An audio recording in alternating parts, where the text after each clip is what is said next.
అమ్మ నమస్తే. నమస్తే అమ్మ. అమ్మ దేవాలయ దర్శనానికి వెళ్ళేటప్పుడు హ్మ్. ఇలాంటి నియమాలు పాటించాలి. హ్మ్. ఒకటి దేవాలయంలోకి వెళ్ళాక పాటించాల్సిన నియమాలు. హ్మ్. ఇలా చాలామంది అనంతమ్మతో మాకు హ్మ్. చాలా సందేహాలున్నాయి. ఒక్కసారి మీరు అడిగి హ్మ్. నివృత్తి చేయండి అని చెప్పి చాలా కామెంట్స్ ఉన్నాయమ్మా. హ్మ్. ముందు అసలు దేవాలయానికి ఎలా వెళ్ళాలి? ఈ క్వెషన్‌తో మొదలు పెడతాను. అమ్మ ఎందుకెళ్ళాలమ్మా అని నేను అడుగుతా. ఓకే. దైవ దర్శనం, దైవ మనశ్శాంతి. దర్శనం. దైవ దర్శనం అంటే మనకన్నా ఎక్కువ శక్తి ఉన్న చోటు దైవం ఉన్నాడని, దైవం ఉన్న చోటు శక్తివంతమైందని నమ్మి కదా పెడుతున్నాం. 100% మిగిలిన ప్రదేశాల కన్నా అక్కడికి వెడితే మనకి మేలు జరుగుతుందని కదా పెడుతున్నాం. మేలు జరగడానికి వెళ్ళేటప్పుడు జరిగే మేలుని స్వీకరించడానికి సిద్ధంగా ఉన్నామా లేదా? ఇది ప్రశ్న. ఇది ప్రశ్న. సిద్ధంగా ఉండాలి అంటే కిలుము పట్టిన పాత్రలో గాని మీరు పాయసం పోస్తే ఏమవుతుందమ్మా? పాయిజన్ అవుతుంది. కనుక ముందు దానికి తగినట్టుగా వెళ్ళాలి. తగినట్టుగా వెళ్ళాలి అంటే శుచిగా వెళ్ళాలి. శుచిగా అంటే స్నానం చేసి ఉతికిన బట్టలు కట్టుకుని వీలైనంత వరకు మనసులో కూడా ఎటువంటి దురాలోచనలు లేకుండా వెళ్ళాలి. శారీరకమైనటువంటి శౌచం, మానసికమైన శౌచం రెండూ ఉండాలి. చెత్తలా ఉన్నటువంటి చోట గనక ఒక పనికిరానటువంటి చోట గనక ఏదన్నా నిప్పు వేసినట్టయితే, అగ్గిపుల్ల వేసినట్టయితే అక్కడి నుంచి వచ్చేది దుర్వాసన. అవునమ్మా. అదే గాని సాంబ్రాణి లాంటిది అయినట్టయితే సువాసన. సువాసన. మన మనస్సులో మనం సాంబ్రాణి లేక చందనం లాంటిది పెట్టుకు వెళ్ళామా? పచ్చకర్పూరం లాంటిది పెట్టుకెళ్ళామా? లేకపోతే దుర్వాసన వచ్చేది పెట్టుకెళ్ళామా అన్నదాన్ని బట్టి అక్కడికి వెళ్ళినప్పుడు వచ్చే దైవీ శక్తి ఏ విధంగా మన మీద ప్రభావం చూపిస్తుందో అర్థమవుతుంది. అయిపోయింది కదా. అంతేనమ్మా. అంచేత చక్కగా స్నానం చేయాలి. కొత్త బట్టలు వేసుకోవాలన్న నియమం లేదు. చాలామంది అడుగుతారు, మేము తలంటి పోసుకుని వెళ్ళాలా? అవునమ్మా. అవసరం లేదు. స్త్రీ పురుషులిద్దరికీ కూడాను. మగవాళ్ళు రోజు తల మీద పోసుకోవాలని ఒక సిద్ధాంతం ఉంది. ఆడవాళ్ళు ముఖ్యంగా ముత్తైదువలు ప్రతిరోజు అభ్యంగన స్నానం చేయకూడదు. అభ్యంగన స్నానం అంటే తలకి నూనె అంటుకుని రాసుకోవాలే తప్ప ఉట్టిగా తల మీద నీళ్లు పోసుకోవడం తప్పు. రెండిటికి తేడా ఉందమ్మా, తలంటుకి తల స్నానానికి. అవునమ్మా. కనుక తలంటుకుని వెడితే వెళ్ళొచ్చు, వెళ్ళి తీరాలని నియమం ఏం లేదు. ప్రేక్షకుల కోసం మరొకసారి తలంటూ అంటే నూనె రాసుకొని తలకి పోసుకోవడం. తల స్నానం అంటే ఉన్నది ఉన్నట్టుగా పోసుకోండి. దుర్వార్త విన్నామనుకో తల స్నానం చేసేస్తాం కదా. అవును. అప్పుడు తలకి నూనె రాసుకుని చెయ్యంగా. అవునమ్మా. అంటే ఇది తల స్నానం ఎప్పుడు చేస్తామో తలంటి ఎప్పుడు పోసుకుంటామో మనకు అర్థమైపోయింది. అంతే. చక్కగా పోసుకుంటే పోసుకోవచ్చు, తలంటి పోసుకుంటే పోసుకోవచ్చు, కానీ పోసుకోవాలన్న నియమం అయితే లేదు. శుచిగా స్నానం చేసి ఉతికిన బట్టలు, కొత్త బట్టలు కట్టుకోవాలి, పట్టు బట్టలు కట్టుకోవాలి, ఇలాంటి నియమాలు కూడా ఏం లేవు. ఉతికినటువంటి బట్టలు కట్టుకుని చక్కగా దేవాలయానికి వెళ్ళాలి. సాధారణంగా కొంతమంది అయితే అమ్మ దగ్గరలో ఉంటే చెప్పులు వేసుకోకుండా పెడతారు ఇంటి నుంచి. కానీ దూరం ఉంటే చెప్పులు వేసుకుంటాం, బయట వదిలేస్తాం. చెప్పులు వేసుకున్నా వేసుకోకపోయినా దేవాలయంలోకి అడుగు పెడుతూ కాళ్ళు కడుక్కుని వెళ్ళాలి. ఎక్కువ దేవాలయాల్లో మనకి బయట అవకాశం ఉంటుంది, కాళ్ళు కడుక్కునే అవకాశం. అవునమ్మా. బయట నుంచి వచ్చేటటువంటి మట్టి, మలినం, దుమ్ము, దుట్ర ఆలయం మనం తొడవకపోగా చెత్త తీసుకెడతామా? అదే కదా. వెళ్ళిన తర్వాత ధ్వజస్తంభం నుండి మూల విరాట్ ఉండే గర్భగుడి దాకా 3 సార్లు ప్రదక్షిణం చేస్తారు. ధ్వజస్తంభం కూడా ఇంక్లూడ్ అవుతుంది అందులో. ప్రదక్షిణ ధ్వజస్తంభంతో పాటుగా తిరగాలి. ధ్వజస్తంభం వదిలేసి తిరుగుతారు భగవాన్ చెప్తారు చాలా మంది, దాంతో పాటు తిరగాలి. అమ్మ ముందుగా ధ్వజస్తంభానికి మనం నమస్కారం చేసుకొని మొదలు పెట్టాలా? అంతే కదా. నమస్కారం చేసుకోవచ్చు, చెయ్యాలమ్మా. ఎందుకంటే అసలు ఆలయంలోకి వెడుతూనే నమస్కారం ముద్రతో పెడుతూ ఉంటాం. అన్ని పక్కల చాలా దేవాలయాల్లో అన్ని పక్కల అనేకమైన దేవతామూర్తుల్ని పెడతారు. అవును. అక్కడక్కడ ద్వారపాలకులు ఉంటారు, వాహనాలు ఉంటాయి. వీరందరూ కూడా మనకన్నా పుణ్యాత్ములే కదా. అవును కదా. లేకపోతే సమీపంలో ఎలా ఉంటారు? కనుక నమస్కారం చేస్తూ ఆలయం చుట్టూతా 3 సార్లు ప్రదక్షిణం చేసి అప్పుడు దేవాలయంలోకి వెళ్ళి స్వామిని దర్శించుకోవాలి. ఈ స్నానం చేయడంతో పాటుగా గుర్తుంచుకోవాల్సింది ఏమిటంటేనమ్మా, ఆలయంలోకి వెళ్ళేటప్పుడు జుట్టు విరబోసుకుని వెళ్ళకూడదు. ఇది ప్రధానం. నాది పెద్ద తలమ్మ, చాలా జుట్టు ఎక్కువ ఉంది, ఒత్తుగా ఉంది, తలంటు పోసుకున్నాను, ఆరలేదు, జ్వరం వస్తుంది తడిగా ఉంటే అంటే వదులుగా వేసుకో, కనీసం చివరి ముడి పెట్టుకో, చివళ్ళు బయట పడకూడదు. మొదలు ఎలా అన్నా ఉండని, ఇక్కడ వదులుగా కనపడచ్చు, కానీ చివళ్ళు మాత్రం ముడి ఉండాలి. ముడి లేకుండా ఉండదు. తప్పనిసరిగా చాలా మంది అనుకుంటారు కేరళ వాళ్ళు చూడండి జుట్టు విరబోసుకుంటారని. వాళ్ళు ఏం విరబోసుకోరమ్మా, వాళ్ళ చివళ్ళు ముడిలో ఉంటుంది. ఉంటాయి. ఆ చివర మూడు ఉందన్న సంగతి మర్చిపోతాం మనం. ఈ ముందు నుంచి చాలా కనపడుతోంది లూజ్గా కనుక కనిపిస్తుంది. వాళ్ళు జుట్టు వదిలేసుకున్నారు అనుకుంటారు. కనుక జుట్టు విరబోసుకుని వెళ్ళకూడదు. ఎవరు విరబోసుకుంటారు జుట్టు? రాక్షసులు. మనం రాక్షసులం కాదు కదా, కాదు కదా. అవునమ్మా. సరే, ఇంకా దాని సంగతి ఎందుకు విరబోసుకోకూడదు తర్వాత చెప్పుకుందాం. జడ వేసుకోవాలి. చాలామంది తల్లో పూలు పెట్టుకుని ముఖాన బొట్టు పెట్టుకుని కూడా పెడతారమ్మా, తప్పేం లేదు. అసలు ముఖాన బొట్టు ఉండాలి తప్పనిసరిగా. అవును. అది ఆడా మగ అన్న తేడా లేదమ్మా, అందరి ముఖాన బొట్టు ఉండాలి.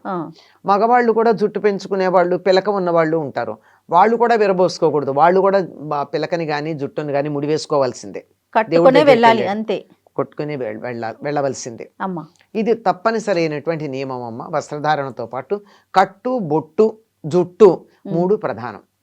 ఈ మూడు నియమాలు పాటించిన తర్వాత ప్రదక్షిణం చేసి ద్వారపాలకులకు కూడా నమస్కారం చేయాలి.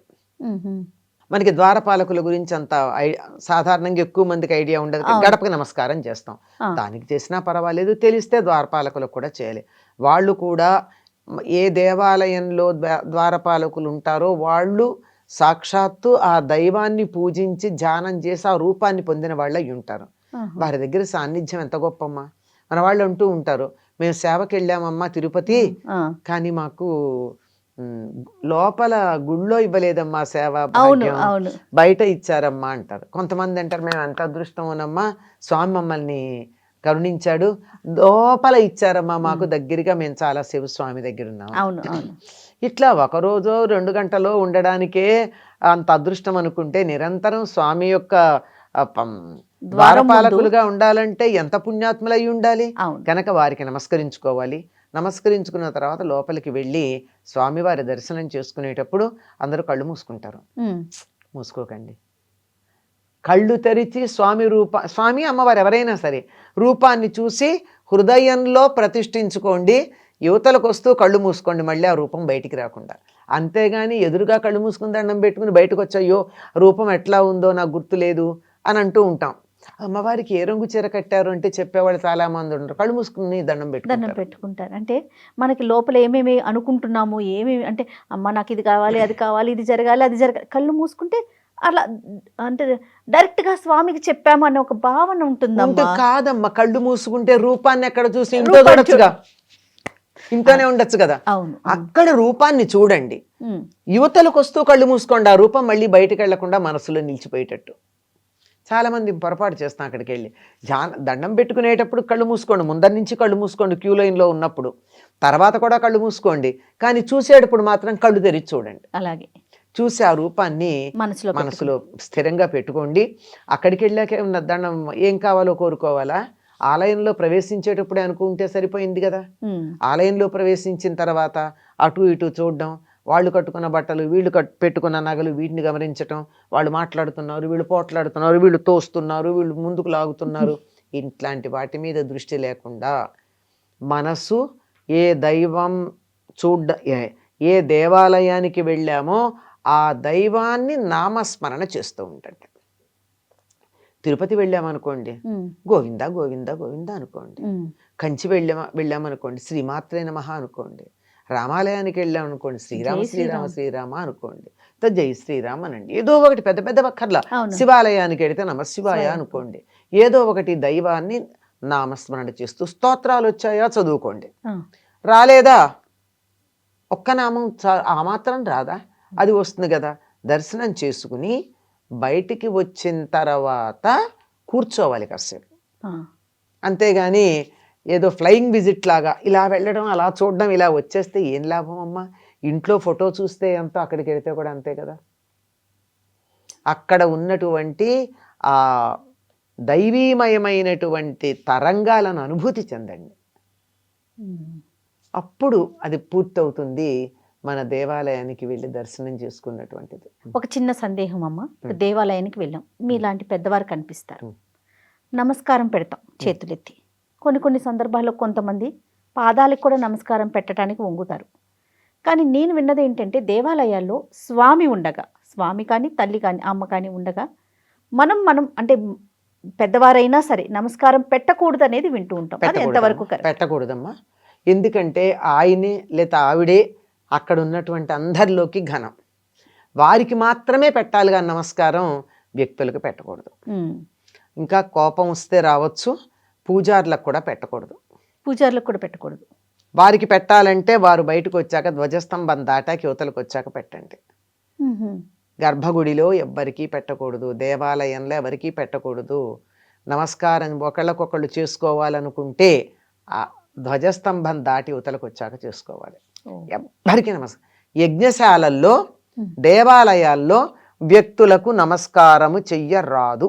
తిరిగే లేదు, ఇంకా తిరిగే లేదంటే లేదు అంతే. తర్వాత దేవాలయ దర్శనం తర్వాత డైరెక్ట్గా మన ఇంటికే వెళ్ళాలి, ఇంకా వేరే వారు ఏదైనా అవసరం పడినా కూడా వెళ్ళకూడదు అనేది కూడా వింటూ ఉంటాం. And for more videos, Please subscribe to iDream. Please subscribe to iDream. Please subscribe iDream. And please subscribe to iDream.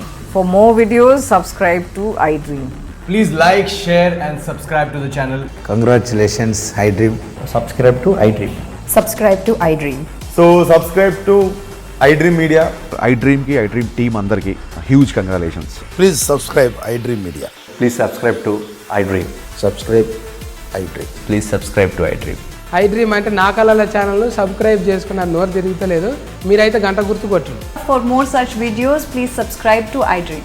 Subscribe to iDream. Please subscribe to iDream. Please subscribe iDream Media. Please do subscribe to iDream. Please subscribe to iDream Media. For best entertainment and information, please subscribe iDream. And don't forget to subscribe to iDream.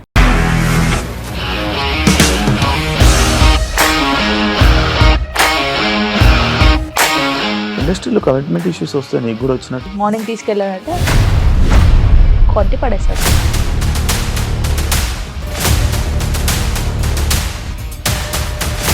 ఒక్కళ్ళు కూడా చూడలేదు ఈ cinema అని చెప్పడానికి కూడా చాలా ధైర్యం కావాలి. అది నిజం కదా, దాంట్లో ధైర్యం ఏంటి? ఇది నెక్స్ట్ డే ప్లేట్ మార్చేస్తే తప్పు కదా. As of now we are comfortable this అని నేను అనుకుంటున్నాను. రష్మిక గారిది మీది ఒకే ఊరు అంట కదా. నీకు కోపం వచ్చిందంటే బాగా తిట్టేత్తరా? తిట్టేద్దామండి. నిజంగా గేమ్ ని ఎలా చేంజ్ చేయగలిగారు? ఏపీఎస్ఎఫ్సి వాళ్ళకి 6 నెలల్లో నేను 6 లక్షలు కట్టా. బిజినెస్ చేయాలనుకుంటే it is as difficult as riding a tiger.